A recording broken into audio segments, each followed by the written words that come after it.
A little youth hostel. Yes.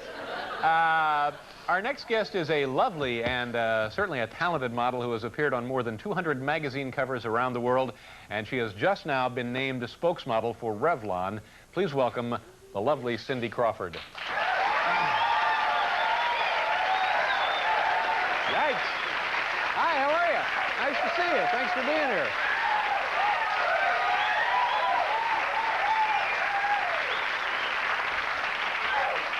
You're very, very young, aren't you? You're just a kid. 23. 23 years old? Yeah, you look even younger. Congratulations on the big Revlon deal. Now, what does that mean? Free lipstick? Yeah, and that and hopefully more freedom. More freedom to do anything I want. Yeah. Tell me where you're from originally. I'm from DeKalb, Illinois. From DeKalb, Illinois. You know, we have folks here from Iowa. I know, 16. I was in the town hall back there already. Yeah. So, you know, I'm from Indiana.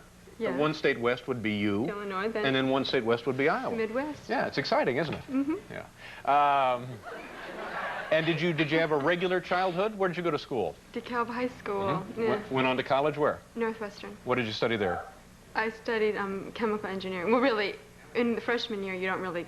Right. I had gone on a scholarship with intentions of engineering. Chemical engineering sounds fairly difficult. Was it tough? Well, I mean, it was calculus and chemistry. Yeah. And What did you want to be when you were studying chemical engineering?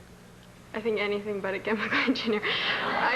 I got an academic scholarship, and for women to, it's easy to get a scholarship in engineering because they want women in that field. Mm-hmm. But still in all, you have to have the goods to get the job done, right? I mean... Yeah, no, I mean, that was sort of my thing that I was good at in school, was math. And I wasn't really sure what I wanted to do, so I figured I might as well go for a few years and just figure it out. And then how did you start modeling? When did this happen? I was modeling, I started modeling when I was in high school. Mm-hmm. And then just after school and summer job, and then sort of when I was in college, it was competing too much for my time, so I had to make a commitment to one or the other. And Do chemical engineers tend to be really good looking?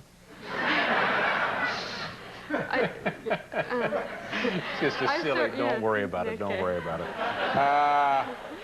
And then, so now, of course, you're doing it full time and making a huge sums of money, and that's great and so forth. And you did this Playboy thing. This is pretty exciting. It's a whole spread here with you in black and white, and it was done by Herb Ritts. You know, Herb Ritts actually took my picture a long time ago. He did? Yeah, he really did.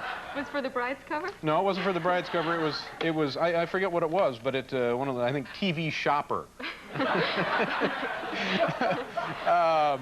But I see here that you and Herb went to, by the way, did you get to meet her?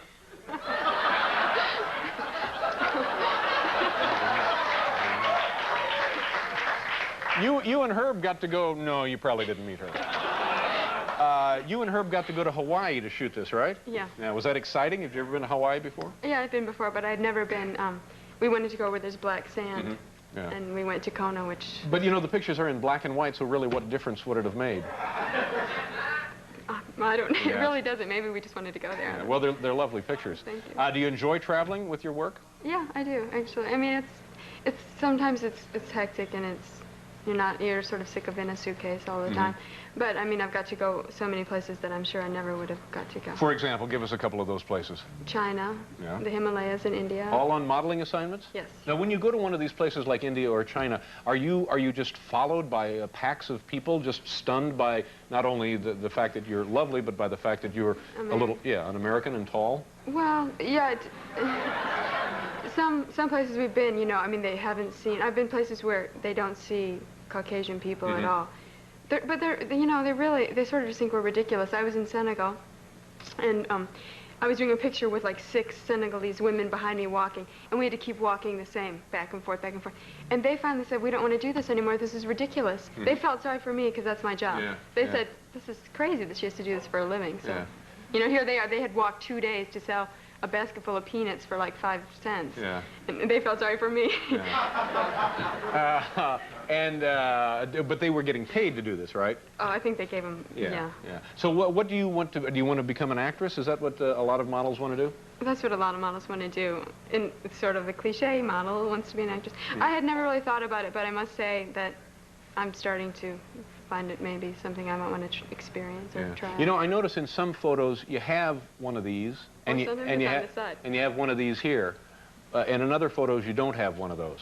Right. Is that a real one of those? It's there. It is there. Yeah. Now, has anybody ever? But how come they take it out in some photos? Well, when I first started, you know, they weren't really sure if they sort of thought it was beautiful or not, and a little bit afraid. Now it's accepted, and everyone leaves it on. But sometimes they flip the thing, and it's on this side. I get letters saying, "There's another model that looks just like you, and her mole's on the other side." You ever see any photos of you with it maybe in the middle of your head? Wouldn't that be? When I was in India. Too much time with chemicals will cause that. But did anybody ever suggest you? And I know that this is the kind of thing I would resent. Suggest you that, you know, get rid of it, because they could, I guess, take that off. Yeah, when I started, they sort of wanted me to, but the thing is I would have done, I wanted it when I was a kid, you know, anything that makes you different. No, I mean, as a kid, I hated it. My mom said, you can have a scar or a mole, and I just accepted it. But now it's funny, because now it's like my trademark, even though it was, I don't, like, when I look at myself in the mirror, it's not the first thing I notice in the morning. To me, it's just part of my face. If you want, later up in the office, I can take a look at it. Well, congratulations. You lead an exciting life, and you're certainly a lovely woman, and it was a pleasure to meet you. Thank you for being here. You too. This is Cindy Crawford, and we'll be right back with the entire population of Bowling, Iowa.